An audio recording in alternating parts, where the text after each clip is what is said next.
energy gap is too large. But it's a real number, and it shows what is possible. We just have to get it right. By getting it right, I mean we have to reduce the band gap, improve the morphology.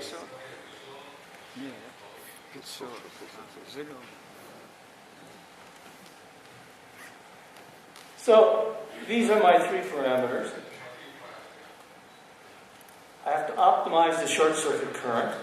I do that by matching the spectrum to the spectrum of silicon. It's almost ideal.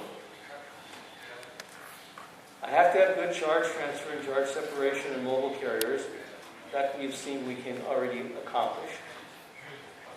There is a competition between sweep out of the carriers by the internal field and the carrier recombination. I'll tell you a little bit more about that very interesting competition in a moment. And of course we need morphology that is connected and percolated. Some of these features are routinely obtained. The trick, of course, is to get them all in the same material. The open circuit voltage is this difference that I pointed out to you earlier. Now, of course, these are disordered materials, so there'll be some band tailing. So I put in a little delta here to take that into account. It's on the scale of 0.1 eV. It's not very important. But if I'm looking at the difference in the Fermi levels, quasi-Fermi levels, in the two materials under photoexcitation, then I have to include the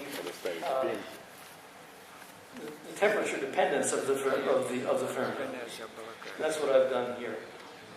So I can expect that this term will reduce the open circuit voltage in proportion to the intensity of the light, dependent on the details of the recombination.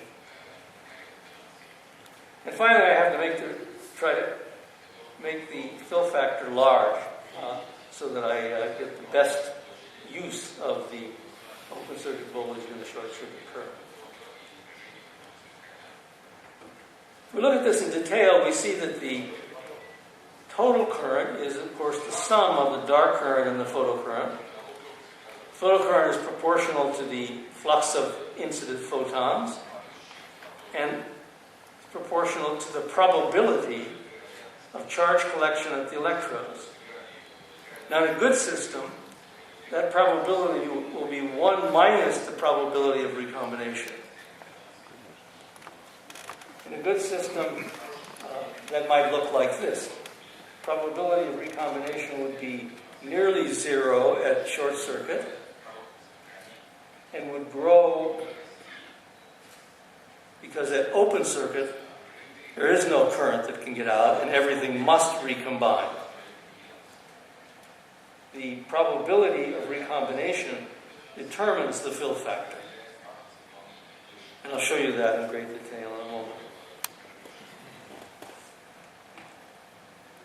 So here's a summary of the timescales. We start out, as I said, by photoexciting the polymer and transferring the charge. This happens in less than 100 femtoseconds. It's been studied in many different systems. Some of those mobile carriers can get caught in interfacial traps and interfacial excitons and decay to the ground state, but many of them can be swept out by the internal field to be collected at the electrodes.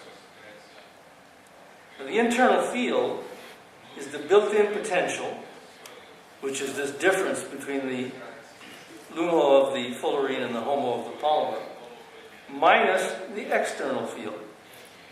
The standard argument that one would make for a conventional silicon solar cell.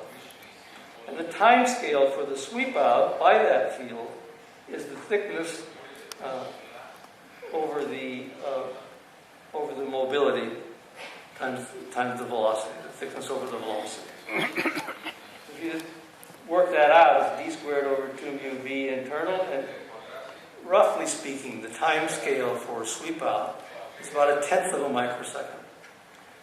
So we create these charges in tenth of a femtosecond, they start to move right away, but the mobilities are low, so the sweep out happens in about 10 to the minus 7 seconds. So there's plenty of time for recombination. Fortunately, the recombination is slower than the sweep out in the good case. Here's an example. This is near open circuit voltage. This I'm doing here photoconductivity on a real operating solar cell. Okay? It has a built-in potential, it has electrodes. I'm doing photoconductivity on the solar cell, and I'm here very near open circuit for the system in question. And this is the way the current decays, largely due to recombination. If I bias the same cell at minus 1 volt, so I get a very large internal potential, the current decays much more rapidly because the carriers are swept out by the field before they can recombine. You can see that more generally here. This is again polythiophene PCBM. Here's short circuit, and various voltages in between up to the open circuit. And you can see that near short circuit, we can get a large fraction of the carriers out before they recombine, something like 90%. So that's the goal. That's what we must have. And obviously, the thing that limits the sweep out is the mobility.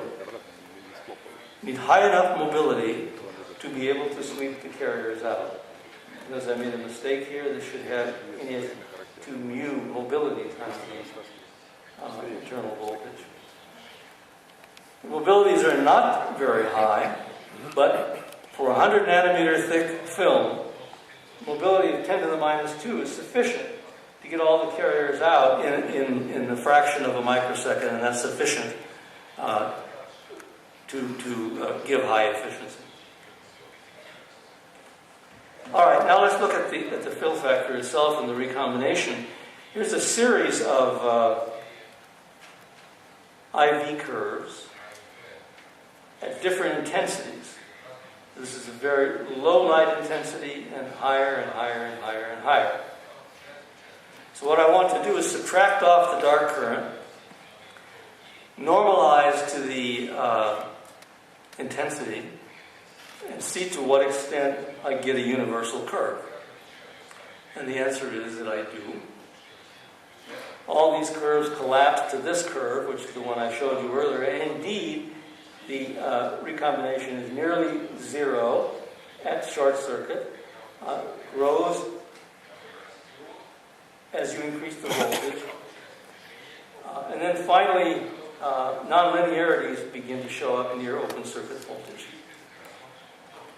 The fact that the recombination is independent of the intensity all the way up to here means that we're talking about a monomolecular recombination process, something like a Shockley-Reed-Hall impurity mechanism of the kind that we're so familiar with in conventional semiconductors.